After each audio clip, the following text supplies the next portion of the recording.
mapade wanne wa kwanza wale wa kutoka Bukoba alikuwa Padre Wilibard Mpapi.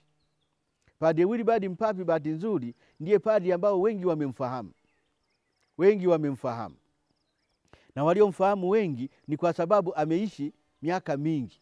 Amekufa mwaka wa 78. Yeye alizaliwa mwaka 92. Na yeye walimuita Mpapi kwa sababu Mpapi ni wakati ule wa misionari walipofukuzwa kutoka Uganda wakaja hapa Tanzania, wakaja hapa Tanganyika, wakavita vita vya Mpapi, yani vita vya watu wanaomwamini papa. Mpapi manake vita vya papa.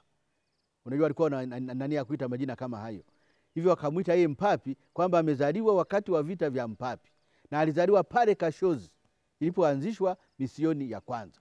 Alizaliwa pale Kashozi ilipoanzishwa misioni ya kwanza. Na wengi wamemfahamu na mwishowe alipofika miaka 60 ya upadre wakamfanya Monsinyo. Hivyo alikuwa Monsinyo Wilibard Mpapi. Huyu anajulikana sana.